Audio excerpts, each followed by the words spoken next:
अस्सलाम वालेकुम। जैसा कि हमने जो है वो पिछले लेक्चर्स के अंदर स्केलर ट्रिपल प्रोडक्ट के क्वेश्चंस किए थे बहुत सारे डिटेल्स में। अभी जो है प्रीवियसली मैंने जो है हार्डेस्ट न्यूमेरिकल भी उसका करवाया था। अब हम जो है वो now we move to the next topic which is moment of a couple. तो हमारा जो पहले था, अगर मैं इस पूरे चैप्टर का ओवरव्यू दूं तो सबसे पहले हमने जो है वो 2D के अंदर स्केलर एनालिसिस सीखा था, 3D के अंदर वेक्टर एनालिसिस सीखा था मोमेंट फाइंड करने के लिए किसी भी पॉइंट के ऊपर। जैसे पॉइंट O हो गया, A हो गया, B हो गया, let suppose.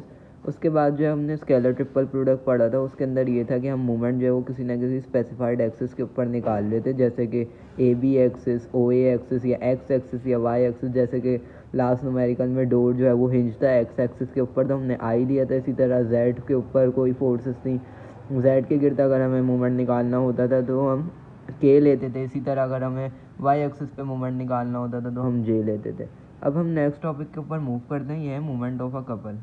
A couple is defined as two parallel forces with the same magnitude but opposite in direction separated by a perpendicular distance d। अब ये कपल जो है वो दो पैरेलल फोर्सेस हैं। जैसे ये एक फोर्स आ गई मेरी, दूसरी ये वाली फोर्स आ गई।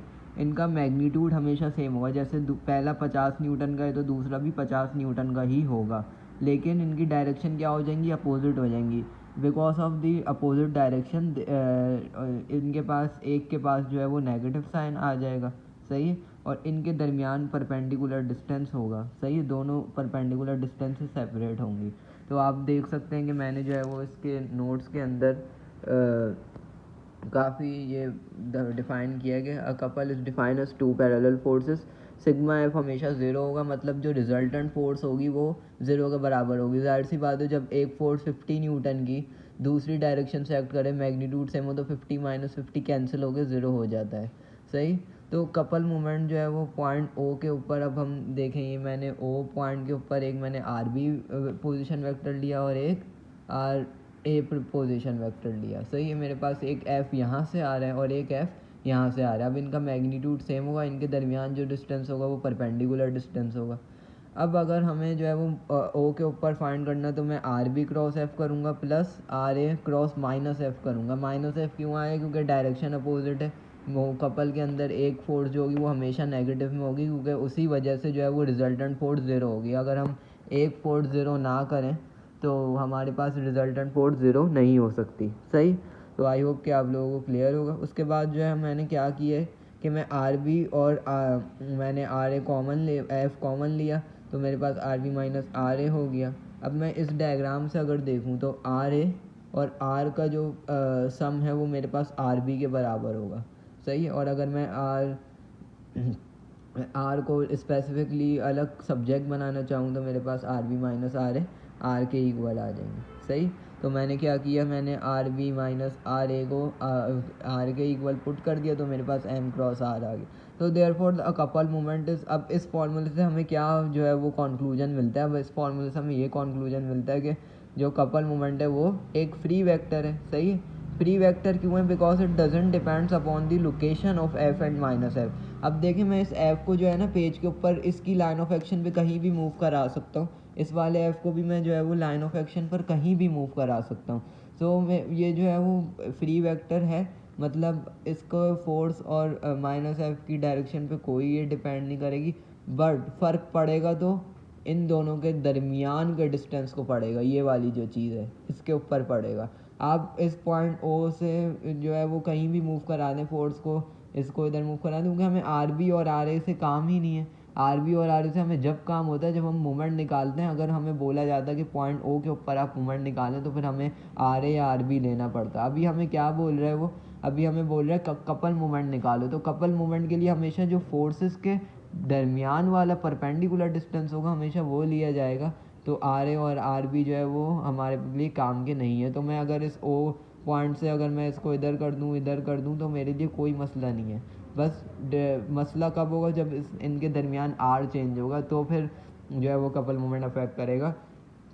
लेकिन यहाँ पे चेंज करने से कुछ नहीं होगा। But remember, when we find moment so it will affect, because we are finding moment about point O, so the distance RB will affect the force. अगर 2 होगी, लेट सपोज डिस्टेंस 2 है, और फोर्स जो है वो हमारे पास 50 की है, तो हमारे पास एब्सोल्युटली 100 न्यूटन का जो है वो मोमेंट क्रिएट होगा। इसी तरह अगर 3 है तो 150 होगा, सही है, तो यानी चेंज आ रहा है।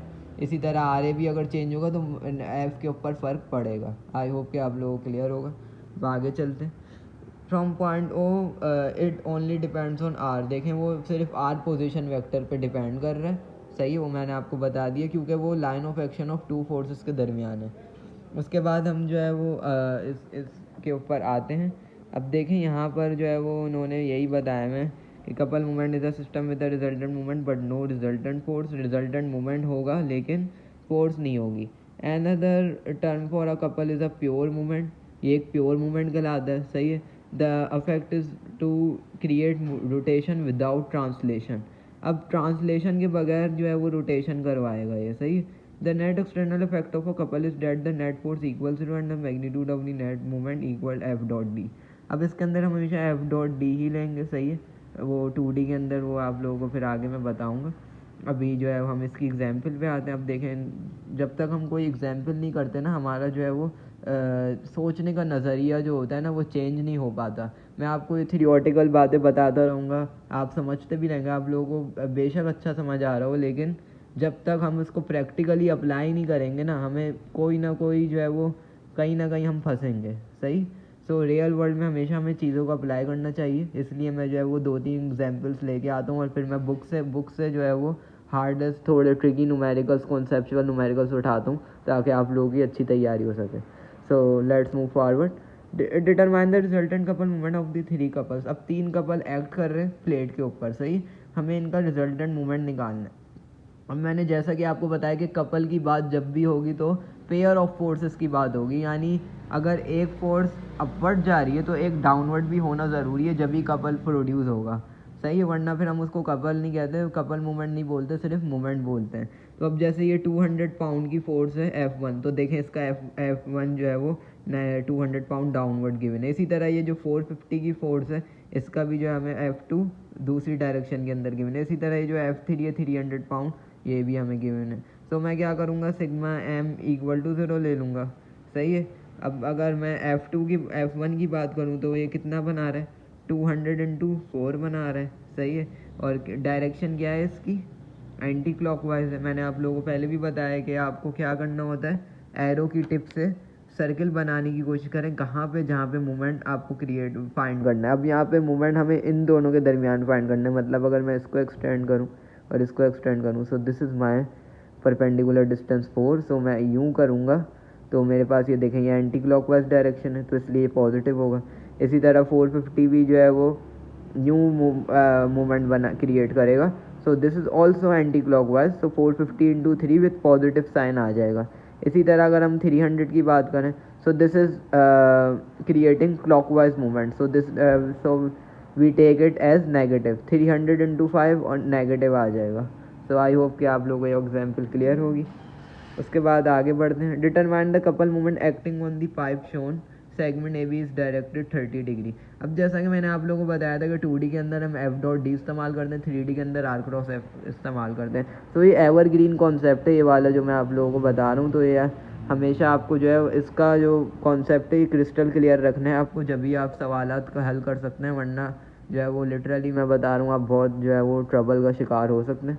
सो अब ये देखें मुझे कैसे पता चला ये 3D है, क्योंकि देखें एक्स वाई और जी एक्सिस 3 एक्सिस मुझे दे दिए उसने, उसमें भी वो जो है वो जो हमारे पास ये सेगमेंट है पाइप का वो इंक्लाइंड है, यानी किसी ना किसी एंगल पे एक्ट कर रहा है। तो जाहिर सी बात है फिर तो ये 3D कंफर्म ही है कि 3D में होगा।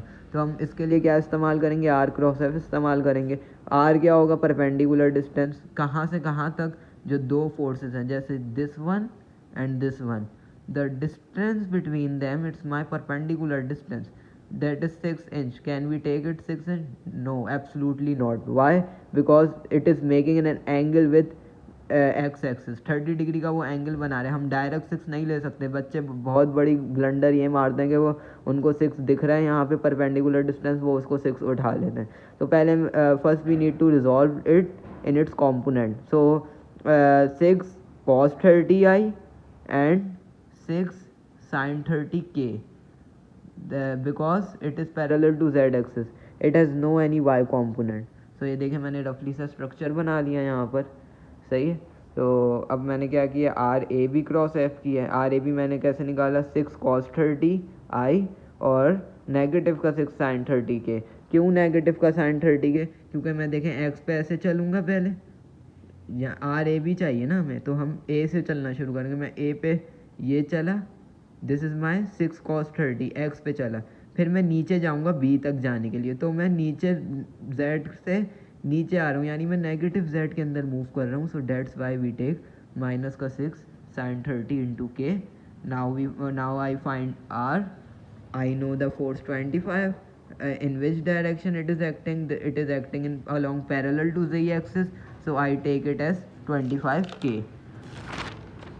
So this is my American RAB cross 25k and 6 मैंने जो है वो इनको सॉल्व कर लिया, तो मेरे पास नेगेटिव का 130 पाउंड इंच आ गया। अब ये नेगेटिव क्या इंडिकेट्स करता है, ये इंडिकेट करता है कि हमारे पास जो है वो मूवमेंट जो है वो क्लॉकवाइज एक्ट कर रहा है।